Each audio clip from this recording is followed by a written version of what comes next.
Welcome to Global Dispatches, a podcast about foreign policy and world affairs. I'm your host, Mark Leon Goldberg, editor of UN Dispatch. And in this show, we discuss topical global issues, have conversations with foreign affairs thought leaders and newsmakers, and give you the context you need to understand the world today. Go to globaldispatchespodcast.com to learn more. And now on with the show. My guest today, Dr. Sharifullah Dorani, is the author of the new book, America in Afghanistan, Foreign Policy and Decision-Making from Bush to Obama to Trump. As the title suggests, the book examines the history of U.S. involvement in Afghanistan from 2001 through the first 2 years of the Trump presidency. And in this conversation, we discuss what has stayed the same and what has distinguished the Trump administration's approach to Afghanistan from that of his predecessors. We recorded this conversation a few weeks after Trump, via tweet naturally, suggested a precipitous withdrawal of U.S. troops from Afghanistan, which is of course now America's longest war. So we do discuss the role of American troops in Afghanistan today and what some of the debates about troop levels have been since Trump took office. We also discuss the ongoing diplomatic efforts led by Trump's envoy to Afghanistan, former U.S. ambassador to the UN, Zalmay Khalilzad. Sharifullah Dorani currently works as the area editor of South Asia and Middle Eastern Studies at the Center for Strategic Research and Analysis, and I'll post a link to his book on globaldispatchespodcast.com. I think you'll find this conversation useful and interesting for a few reasons. As Sharifullah Dorani explains, he brings an Afghan perspective to debates about U.S. presence in Afghanistan, which is, of course, always helpful. We also do discuss what an optimal strategy by the United States towards Afghanistan might look like. As always, please feel free to reach out to me via email. You can do so using the contact button on globaldispatchespodcast.com. I love hearing from you. If there's anything on your mind, if you have suggestions for me of people I should interview, topics I should cover, or just want to ask me a question, feel free to send me an email. I love hearing from you guys. All right, now here is my conversation with Sharifullah Dorani. The arguments that you articulate that you say are arguments that certain elements of the Trump administration are using to try to convince President Trump to sort of maintain or sometimes even increase troop levels, they don't seem that terribly different from the arguments made by similar sort of pro-engagement, hawkish viewpoints in previous administrations, including the Obama administration. You're spot on. These were the type of arguments that were used during the Obama administration, particularly in the AFPAC review. But the argument slightly changed because by the time President Trump came into power, we've been some 15 or 16 years into the Afghanistan war. And this is exactly the pessimistic camp, what I call the pessimistic camp. I think some of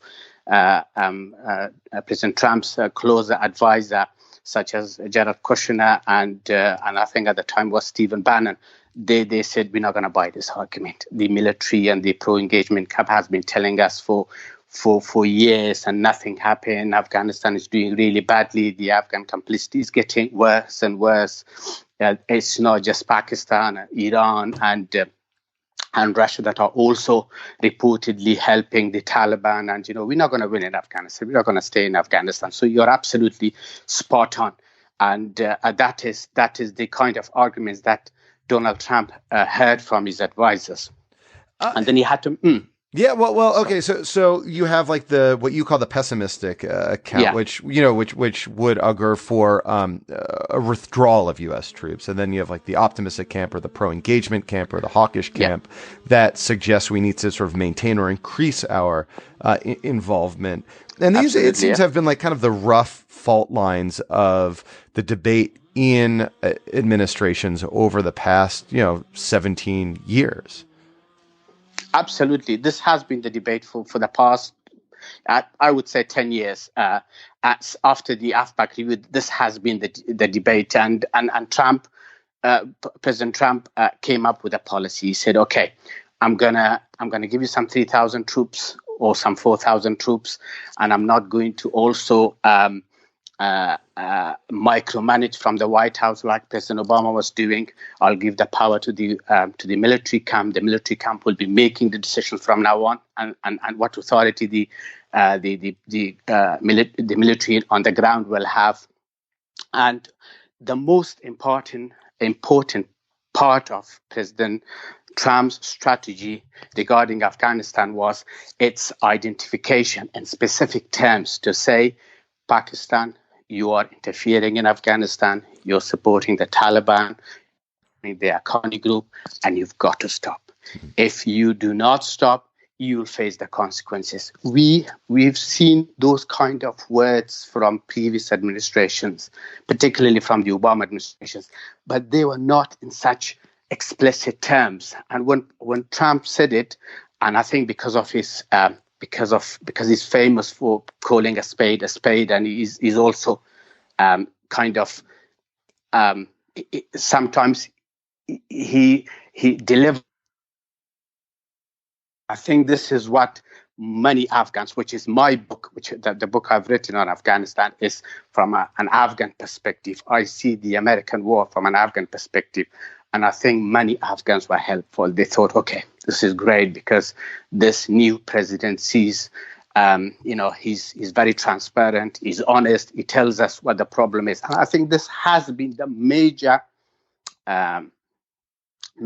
problem, as Zalmay Khalilzad called it, the mother of the problem in Afghanistan war, the Pakistan interference, because the US has been fighting a war that has been reinforced by from the other side by the safe havens in Pakistan and Pakistan military establishment.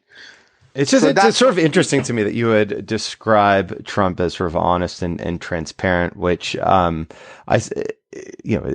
not sort of two words that are typically associated with him, at least in a domestic American political context. But it seems, as you said, from an Afghan perspective, his ability to call out Pakistan is significant, though. It's probably worth pointing out that, have there been any actions to match the rhetoric? This is also another thing that you see with Trump, in which he sort of, says something on Twitter, but then for one reason or another, there's no follow up, or what he says turns out to be a lie, or just, a sort of an impulsive, sort of momentary reflection, not an actual sort of policy shift. So have you seen any meaningful shift, for example, on Pakistan, on U.S.-Pakistan relations and their efforts to rein in the Taliban and other insurgent groups? You've raised again a very important point. Yes, when I talked about those words, honesty and consistency, I'm talking this from the perspective of the Afghanistan war and that particular policies, the South Asia policy, which also covered Afghanistan. In Chapter 12, I talk about President Trump and his background and how he contradictory and inconsistent, and sometimes even he went against his own words. He has proved to be. Anyway, coming back to that important point, yes, when he said that, we were helpful. So far, we've seen one action. And that action is to put Pakistan on a list that is I think it's happened in June last year, that makes it difficult for Pakistan to get loans from the international organizations. That's the only one difference. The second difference is that he's appointed Zalmay Khalilzad as his special envoy, and I must say he's been working very hard and trying to bring a negotiated peace settlement between the Afghan nationals, between the national unity government in Afghanistan and the Taliban, and he has made some successes. I must say, but I'm not very hopeful. But so far, the fact that the Taliban's dropped its conditions, the national unity government dropped its conditions, and they started they're not meeting each other, but at the moment, the Taliban's are meeting with the American diplomats, including Mr. Khalilzad. And I should say, Zalmay Khalilzad, he's actually been on the show a couple times. I've interviewed him a couple times for the show, once sort of live in front of an audience, which was interesting. The day of President Trump's inauguration, in fact, was when I interviewed him. But, he's a widely well-regarded, highly competent former ambassador to the UN, former ambassador to Afghanistan, former ambassador to Iraq under the Bush administration, competent diplomat. Now he is sort of the sort of administration's envoy to Afghanistan to try to shore up some sort of diplomatic arrangement and diplomatic deal that would sort of ensure a perhaps more lasting peace, or perhaps even broker a peace with the Taliban. So in general, how would you assess his approach so far? I think Zalmay Khalilzad has got a great deal of knowledge about what is happening in the region. He's been involved in the region for the past 40 years or so. We should say he was born in Afghanistan before coming to the United States, which is for people who are not aware. And he speak the language fluently. He knows the Afghan leaders. He knows the Pakistani leaders. He knows the Iraqi leaders. So he is quite well known in that part of the world, and he's got respect as well.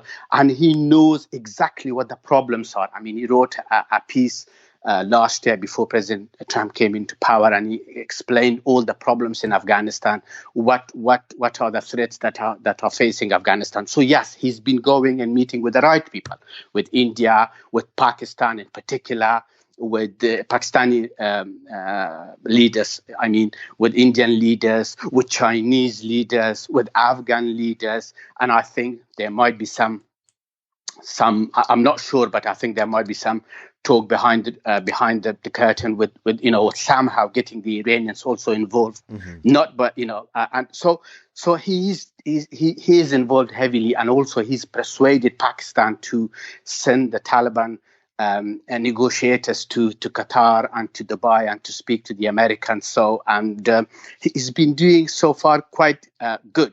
But what I was disappointed to hear that there are these negotiations going on in Afghanistan and everybody's hopeful. And then we hear a tweet to say that we're going to pull out half of American troops. Well, American presence in Afghanistan is a problem because Afghans are sensitive to the American presence. Americans themselves do not want their troops to be present in Afghanistan. So both two nations want the troops to withdraw. But we want both Afghans and Americans a responsible withdrawal. So we leave a stable Afghanistan so that the Americans do not have to come back again to Afghanistan and fight the same war from square one. And all that achievements we've got in Afghanistan so far in the past 16 years. And I must stress, there have been a lot of achievements in telecommunication and free media, in infrastructure and all that. There's been a lot of achievement. So we don't want that to be wasted. We want a responsible withdrawal. If that announcement by President Trump that we're going to withdraw 7,000 U.S. troops from Afghanistan, if that has been part of the peace negotiation, then I welcome that. But I doubt it. I think it was probably just like an impulsive. Exactly, it was just like sort of an impulsive tweet. So can you just describe what is the role of the U.S. military right now in Afghanistan? What are the troops doing? The troops in Afghanistan has got two missions. Mission number one, to try to fight the terrorist groups, including Al-Qaeda and Daesh and other terrorist groups, that there are some 20 of them, so that they do not turn Afghanistan into a terrorist base again and engineer another 9/11 against the US or the allies. That's number one.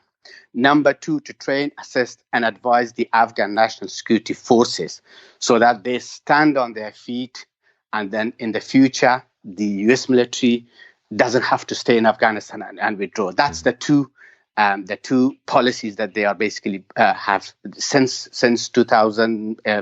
2014, I must say, or previous to that, they've been following in Afghanistan. And the plan is that up to the end of transformation decade, which is from 2016 to 2025, up to the end of 2005, Afghanistan will stand on its own feet, and militarily and security-wise.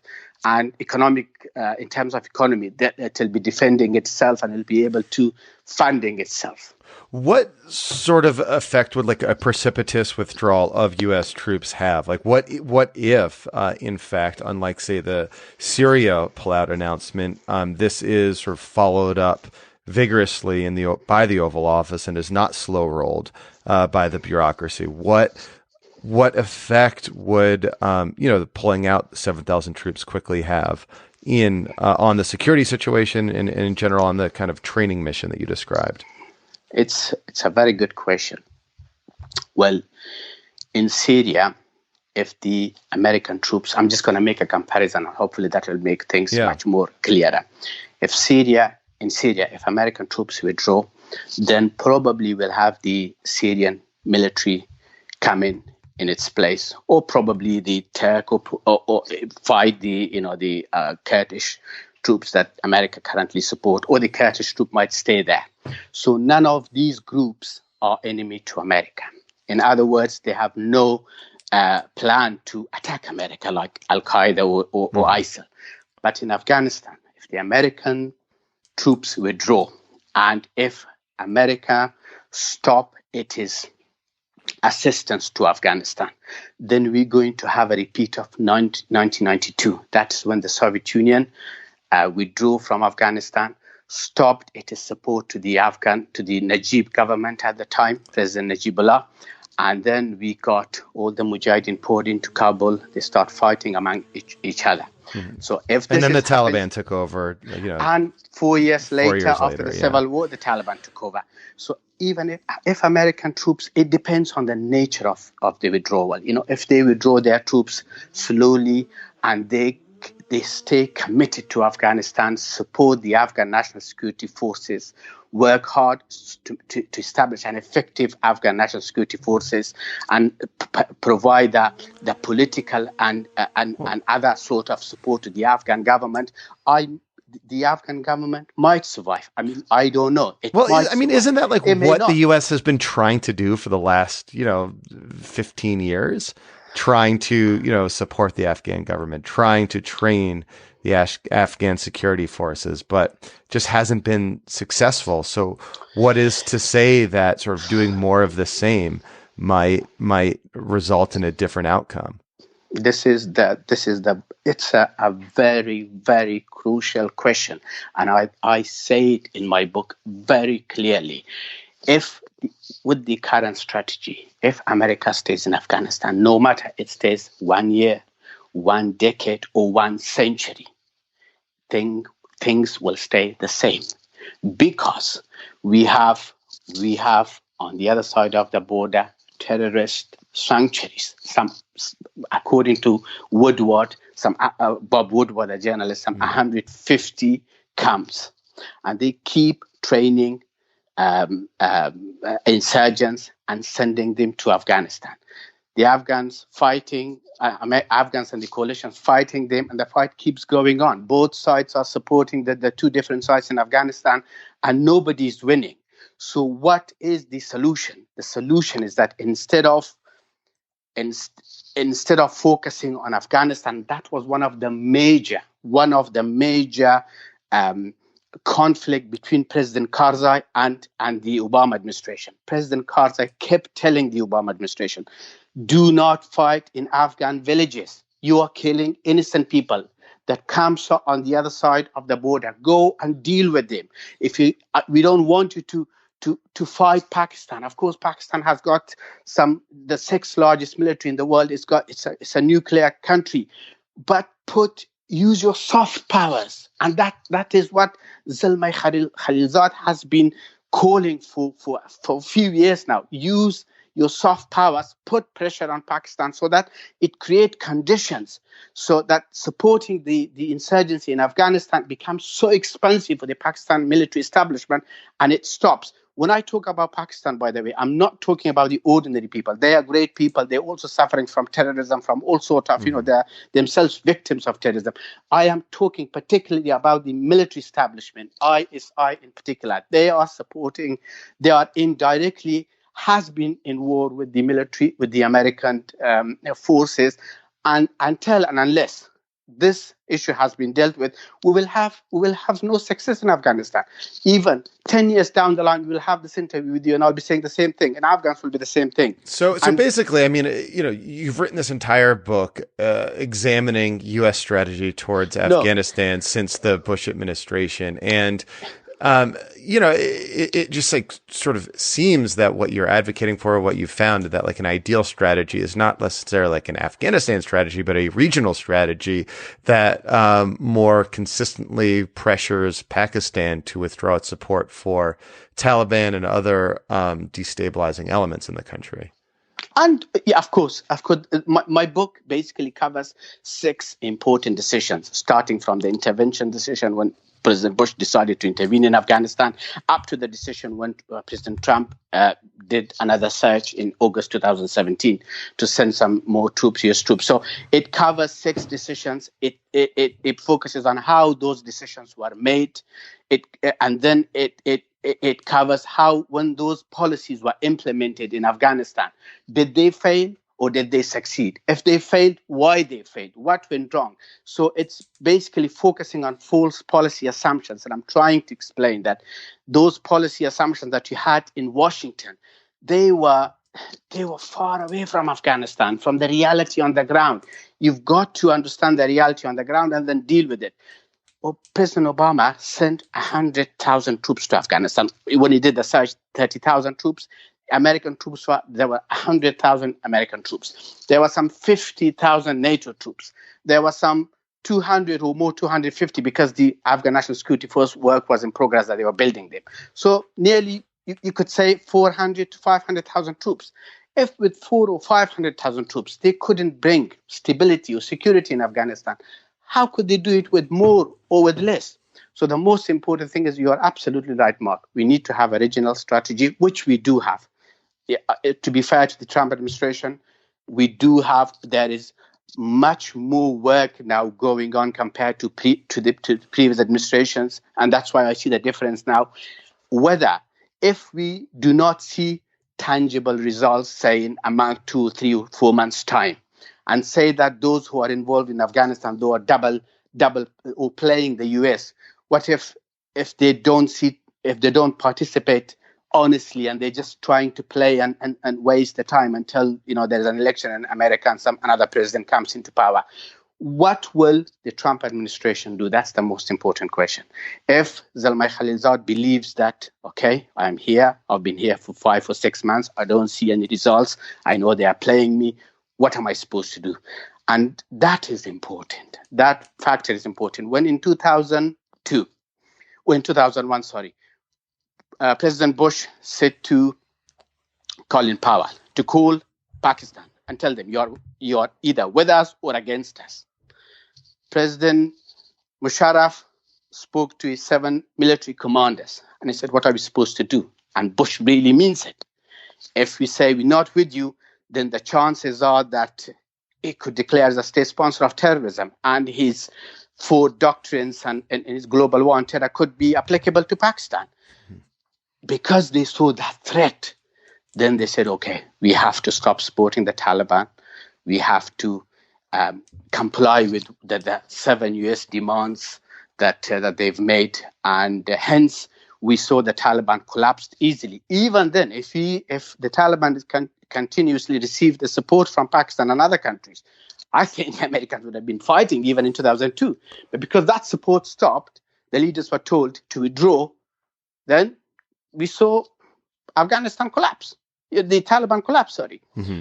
So really, that's what's important. So what will you know? So just to wrap up, Khalilzad is out sort of doing his diplomacy. Trump is kind of doing his sort of tweeting, sometimes, playing with the idea of a precipitous withdrawal of U.S. troops. What will you be looking for in the next coming weeks and months that signals to you how Trump's policy towards Afghanistan will evolve? Mark, it's very difficult to predict Trump. I mean, I speak in chapter 12 in great length. Yes, when it comes to populist ideas. He tried to meet the demands of his base. He's very loyal to his base. Okay. As for Afghanistan, we don't know what's going to happen. There is numerous,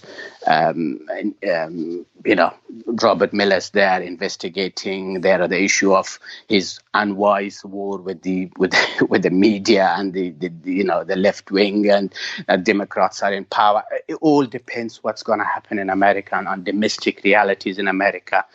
It's very difficult to predict.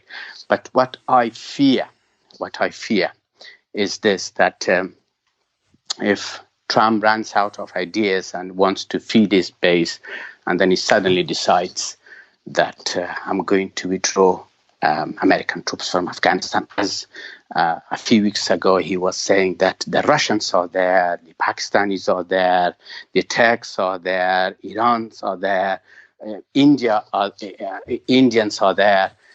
ISIL is an enemy. This is what he was saying. ISIL is not an enemy to the American people or to America or to NATO. It's also an enemy to them. So they should also fight. They should also participate.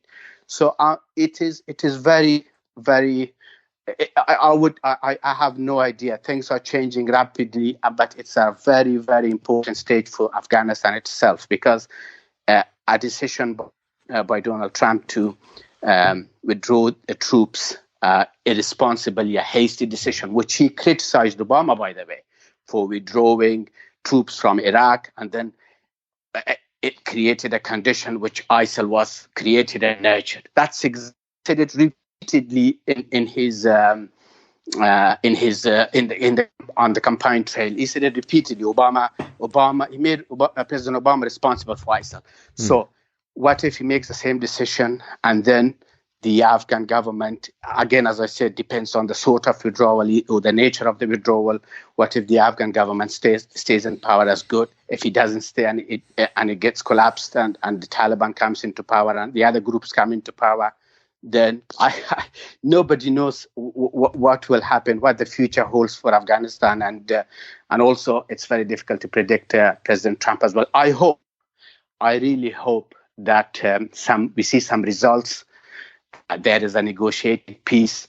I don't know whether you are aware of RAND Cooperation. Basically, has created a future plan for Afghanistan somehow, that there's going to be a temporary government, an interim government, and then there's going to be elections. So the Taliban will be part of the government. So I'm really hoping this becomes a reality, and then everybody would be happy. Afghans don't want foreigners to be in their country. Foreigners really don't want to be in Afghanistan. They want to secure Afghanistan, but they want to be out of it. So, let's hope that happens. All right. Well, Sharifullah, thank you so much for your time.